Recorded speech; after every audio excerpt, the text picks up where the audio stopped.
como muita coisa na vida, o fator casualidade pesa, né? Quando tu reescreve a história, você descobre os motivos mais intelectuais ou de amor à classe operária, mas pesou a simpatia, digamos assim, mas pesou muita casualidade. Eu estudava no ITA, né, Engenharia Aeronáutica.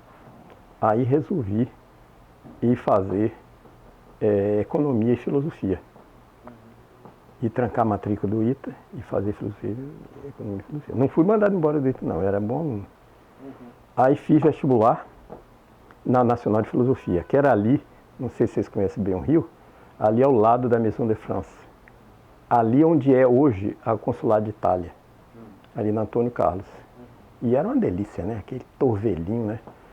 Política, totalmente diferente do ITA, que é um negócio meio militar, né? E outros. Aquilo me formou um negócio na cabeça, certamente de oposição que estava aí, né? Sem saber direito o que era. A partir daí eu resolvi fazer filosofia, porque aí com a ideia que aquilo ia me dar um norte na vida. Né? E fui. Não foi pelo amor à classe operária, nem por convencimento do marxismo científico, coisa nenhuma. Foi essa coisa de jovem, né? Você querer desbravar o mundo e tal. Rapaz, eu entrei na filosofia. Então era muito condicionado por serem intelectuais, estudantes, jovens, né? Então era um negócio assim, tumultuado, uma coisa bonita, aquele vigor daquela coisa, né? Se tinha uma base de 100 pessoas, as meninas mais bonitas da faculdade estavam no partido. Esse eu acho que o fator pesou também, deve ter pesado. E era um pessoal muito inteligente, muito talentoso, né? Eu ficava humilhado, comecei a ir à reunião sem ser membro. Eu ouvia que o pessoal falar aquelas coisas, não entendia quase nada, né? Que eu tinha vindo de engenharia. Né? Se eu falasse, ninguém entendia nada do que eu falava. Né? Mas fiquei encantado, foi um conjunto de coisas. Né? Sim, legalmente uma semi-clandestinidade, porque não era legalizado e tal. Mas na filosofia era plenamente público e era de fato, uma legalidade de fato, mas formalmente clandestina.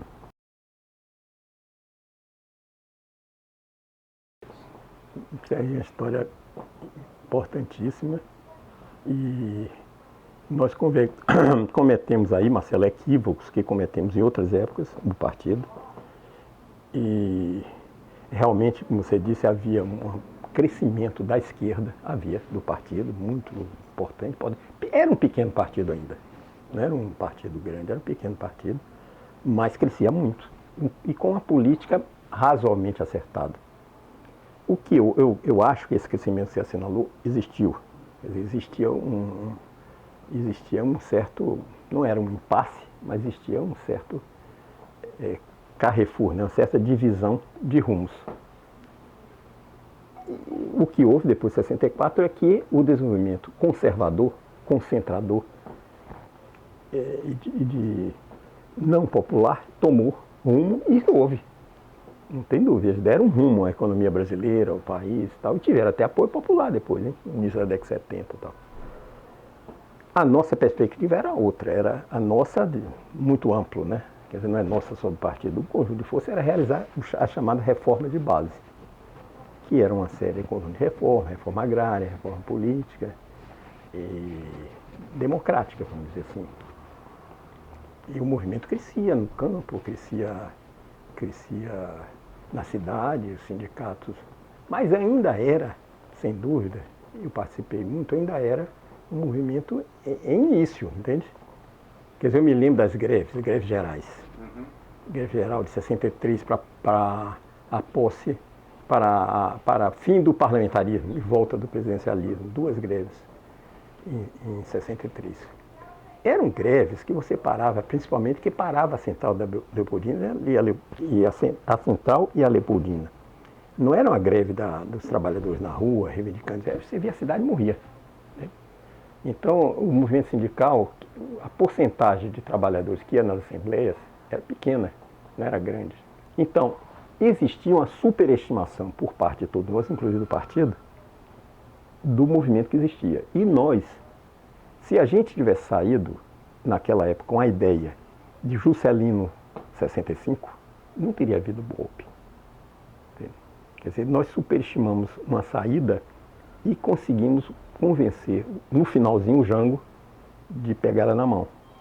Inclusive entrando por ações desequilibradas, né, bobas, politicamente burras. Por exemplo, a questão dos sargentos e dos marinheiros. Depois do movimento, daquela assembleia que eu fui também no Automóvel Clube, lá na Cinelândia, não tinha oficial de esquerda na Marinha que não tivesse a favor do golpe. Porque para um militar aquilo é o fim do mundo. E realmente é o fim das Forças Armadas. Né? A posição dos meus confrades baianos, o Mário Alves, o Mariga, que eram da Comissão Executiva, do Gorenda, que não era, mas era do Comitê Central, a posição deles e a posição predominante e do Prestes era concentrar o golpe. Qual era o inimigo principal considerado? Era a vacilação do Jango. A coisa não avança, não vamos para reformas profundas e democráticas, não vão porque o Jango concilia. Então, em vez do inimigo principal ser a direita, que estava às vésperas de um golpe, não, o inimigo principal, parece o negócio do Stalin, né? Era o cara próximo seu. Aí, rapaz, desorganizou o negócio todo. Esse foi o erro básico político. Mas eu queria só dizer que essa época pré-64 foi uma época fascinante da política brasileira, onde se decidiram coisas importantíssimas. O partido jogou um papel razoavelmente grande. Nessa época foi o Prestes a Moscou, na véspera do golpe, acho que em março ou fevereiro, a Moscou, foi recebido, única vez na história dele e do nosso partido, foi recebido pelo Khrushchev, que era o secretário-geral, pelo Suslov, que era eminência cultural, assim, ideológica, Mikoyan, que veio a ser secretário-geral, acho que sim, a patota toda. E contou a história que nós não estamos no poder, mas estamos no governo. E se a direita levantar a cabeça, será cortado. Isso na véspera de 64. E levantou e não foi cortado. E daí para frente nunca mais ele foi recebido pelo secretariado. Um erro de avaliação grande. Muito grande. Não é só dele. Não, do partido. Do partido. Você disse bem. Foi muito grande, foi um erro grande. Que nós cometemos na morte de Getúlio também. Quer dizer, nós estávamos dizendo que o Getúlio e o Lacerda eram farinha do mesmo saco. Aí o Getúlio se suicidou, veio um movimento assim espontâneo, imenso nas ruas, empastelando todos os jornais, inclusive do partido. E ficou só sem empastelar a última hora, em 54. Aí nós mudamos de posição, né, para dizer que apoiava o Getúlio. Eu era do Comitê Estadual do Rio, da Guanabara, que chamava naquela época, e dirigia os universitários, que eram relativamente fortes. Eu tinha um carro dirigido por um cara do PT, do Brizola, e circulava pelo Rio, para cá, encontrava um, encontrava outro, isso no dia 30, 31, já 30, né? Estava por aí, encontrando gente para cá, para lá. Depois, no dia, eu me lembro da queima da Uni, tocando fogo, uma movimentação de massa na rua, significativa. Não foi os povos foram à rua apoiar o golpe, mas teve uma parcela. E a gente começando, nunca tinha vivido clandestinidade, né? Começando a marcar encontros nos apartamentos dos companheiros, mas também era uma coisa fácil, não existia um aparelho da repressão, como você bem conta no seu livro, que veio a surgir depois. Fugir da repressão logo depois do golpe não foi algo tão complicado? Não. Eles tinham tanta gente, prenderam não sei quantas dezenas de milhares de pessoas, tanta gente para prender, que a gente não estavam focados na gente. Mas o Marighella foi preso. O Mariga foi preso num cinema. Um tiro. Foi preso, reagiu no cinema, levou um tiro, foi.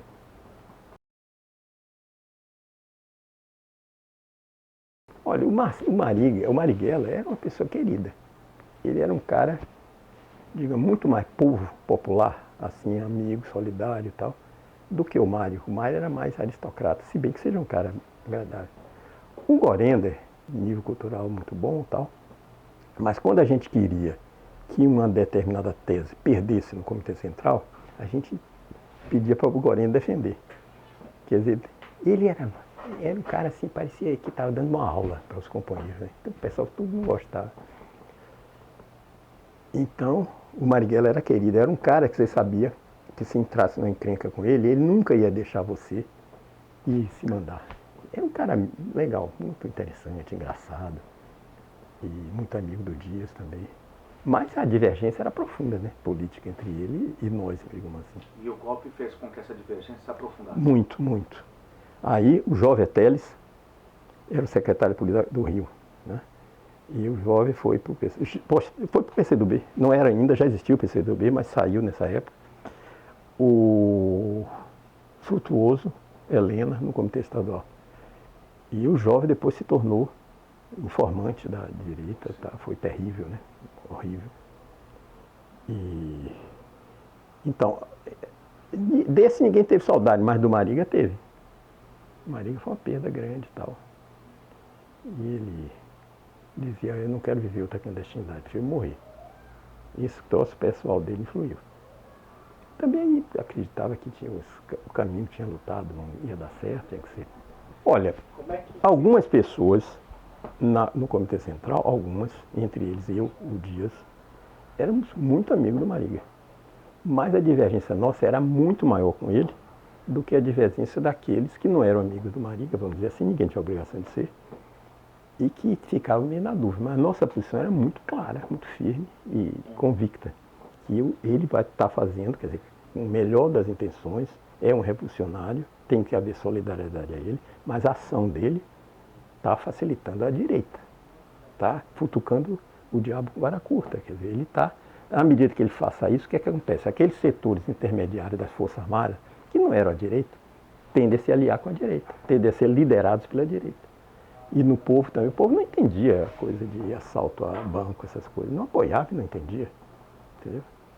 Teve um rapaz, que eu me lembro, desse catarinense, acho que é Coesel, uma coisa assim, ali numa das guaritas do quartel do Segundo Exército, passou uma turma aí, não sei de que grupo é, se era LN, PPR, não sei qual, e matou o rapaz.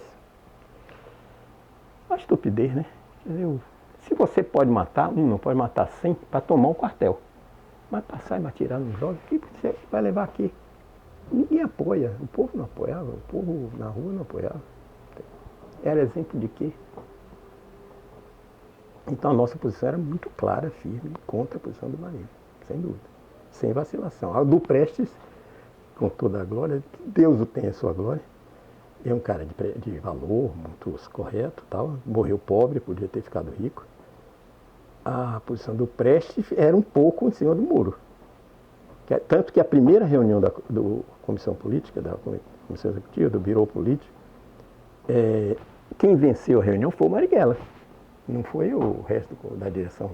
E foi tirado como é que chama? Notas para discussão, uma coisa assim. Era a favor, era questionando o que você falou, a justiça, a justeza do caminho da luta armada, em cima do muro, apoiado pelo Prestes.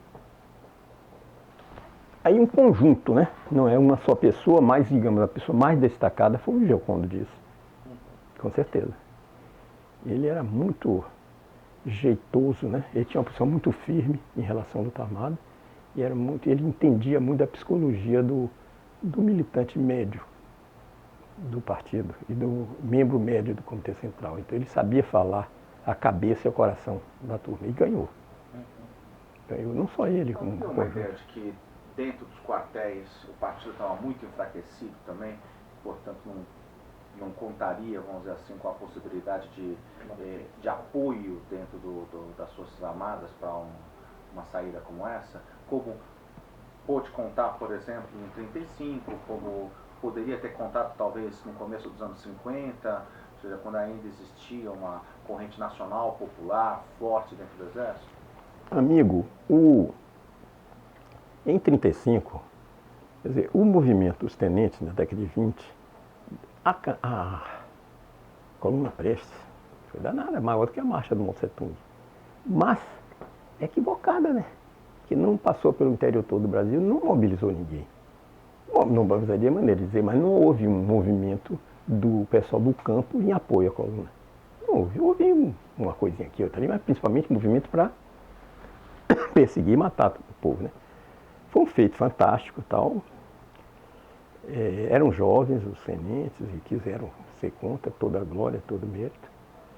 Mas nunca, quer dizer, os tenentes foram fortes, sim, fortes. Tanto que o Prestes foi convidado para dirigir a dirigente militar da Revolução de 30. Foi convidado pelo Getúlio, procurou, encontrou até com Getúlio. Recebeu até recurso para organizar alguma coisa. Mas nunca, sim, isso os tenentes, mas digamos assim, os comunistas nunca foram muito fortes nos quartéis. Exemplo disso é o movimento 85, que não foi só dos comunistas da Aliança Libertadora, mas foi fraquinho, né? Teve um negócio no Forte de Copacabana, teve um negócio no Natal, início de coisa em Recife, mas pequeno. Essa experiência fazia, por exemplo, o Giocondo se opor Sem dúvida. mais à luta armada? Tem razão, Marcelo. Ele tinha participado da tomada do poder em Natal, o Giocondo. Então isso influía na cabeça dele, era um cara de bom senso, né? Influía. Agora você veja, quem era o ministro da Guerra? Jair Dantas Ribeiro.